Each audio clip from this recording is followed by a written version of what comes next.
Hello, welcome to this channel. We're going to be going over three different reasons why, three different aspects of why it's a great idea to make sure that you give a resignation letter no matter what level of business you're in. If it's entry level, if it's mid-level, or if you are a senior executive. All levels really should be giving resignation letters, and this is because reason number one is respect. We'll go into each of these a little bit more. So number one is respect. Number two is transparency and clarity and memory. Number three is bounce back. So let's get into that information here in just a second. My name is Wendy Aldaman and you are here with Career Elevation. We talk everything about careers and surrounding interviews and resumes and resignation letters, everything related to changing careers and being happy and satisfied in your career. Let's get into today's video. I hope I didn't scare you away with the respect. So let me explain that a little bit more. Not only is it respectful to the owner or to the manager, it's also respectful to your coworkers and to your clients or your patients or your customers.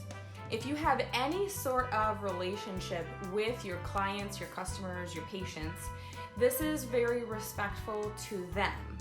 So I had posted on Facebook into this really large group, and I asked about people giving a resignation letter, and I get a lot of controversy here.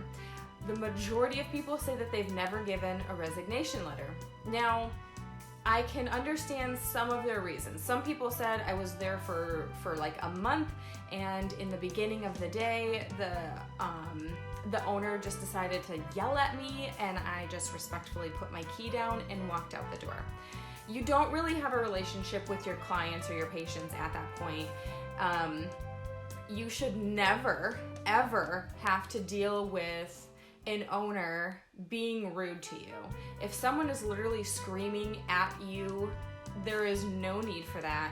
And I would say, sure, go ahead and walk out. Don't give a resignation letter. However, if you have been there for 6 months, 12 months, anything more than that, I would definitely say give a resignation letter. Now, again, the respect is not only for the owner, but it's also for the manager and your coworkers. So if you have to leave, that's typically going to put some kind of a burden on another person. Now, if every single person in the office or the company that you're working for is just terrible human beings, and you haven't worked there long enough to form a relationship with your clients, I get it, but the next two reasons may be able to help you in understanding why I think it's a great idea to always give a resignation letter. So the first one was respect. Reason number two is for transparency, clarity, and memory. So transparency, you want to make sure that they are understanding the reason why you're leaving and exactly when you're leaving. Because if you say, I'm going to give 2 weeks notice, and in the handbook that you signed or the contract that you signed, you told them that you were going to give them 3 weeks, 4 weeks, 6 weeks, 6 months, I heard somebody say on this thread. Whatever duration of time, make sure that you are writing this down and that you have already checked with your contract or your handbook to make sure that this is something that is cohesive with what you have already agreed to.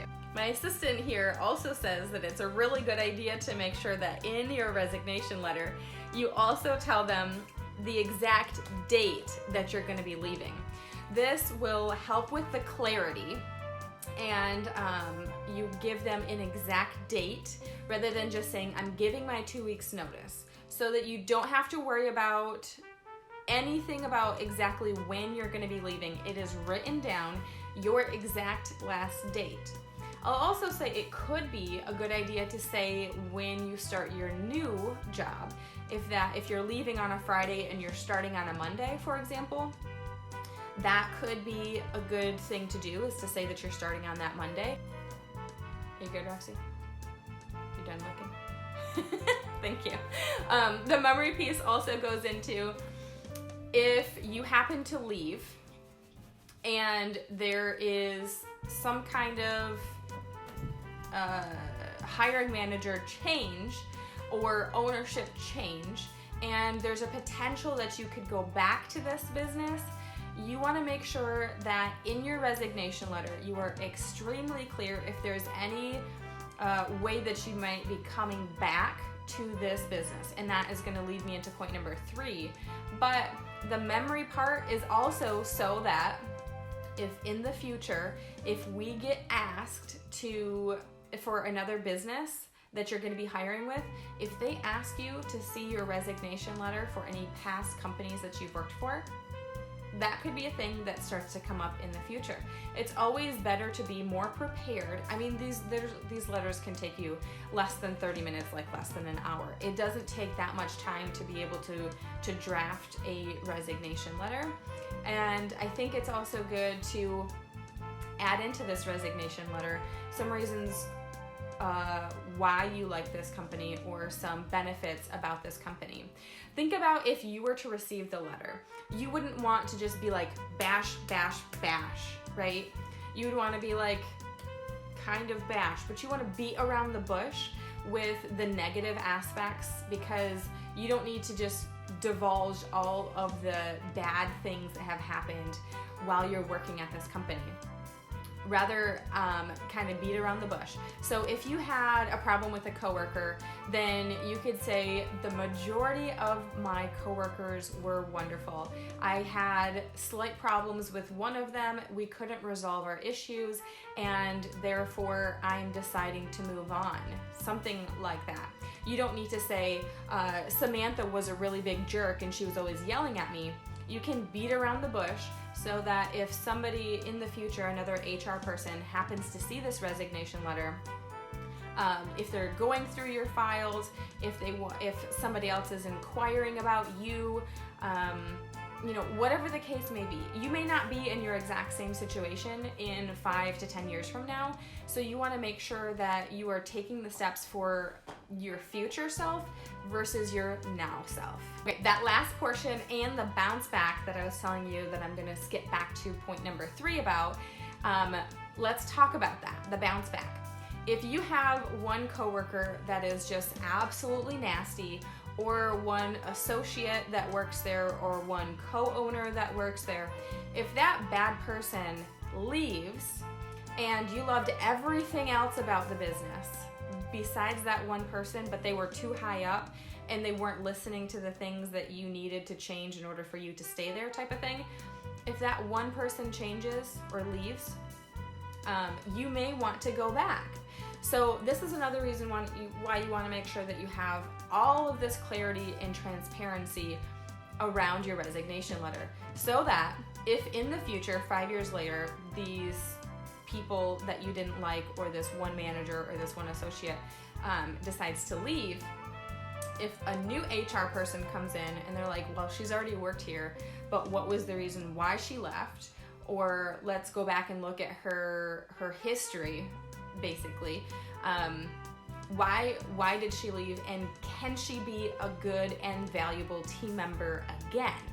So looking at that resignation letter, that will allow the new HR person to see who you are, to see that you are giving them glows, that you're leaving and you're not just being nasty in this resignation letter, that you're saying, I learned this, I liked this, I enjoyed this, stuff like that, I think can be extremely valuable in a resignation letter, so that you can be on the same page with everybody. I hope that all of this information can really help you and really assist you in when you're leaving your next position. If you need more assistance, I do have a digital course that goes through all of the aspects of the resignation letter and templates to go along with it. 3 different templates. One for if you hated your office, one for if the office was kind of okay, and one for if you really loved your office, but for some reason you need to leave, like maternity, or you're moving away, you know, something like that. So there's 3 different forms in there that you can basically copy and paste and then just fill in some different aspects in there. And I mean, the course is $17, so I will put the link in below so that you're able to check that out as well. If you have any additional questions, leave it in the comments below, and as always, make sure you hit that subscribe button and that like button, and feel free to share this video with any of your friends who may be leaving their position or who want to leave their position, but they need some assistance on how to get out of their current job. I wish you the best. Until next week, my name is Vendale Dahman, and you're here with Career Elevation. Keep elevating your career.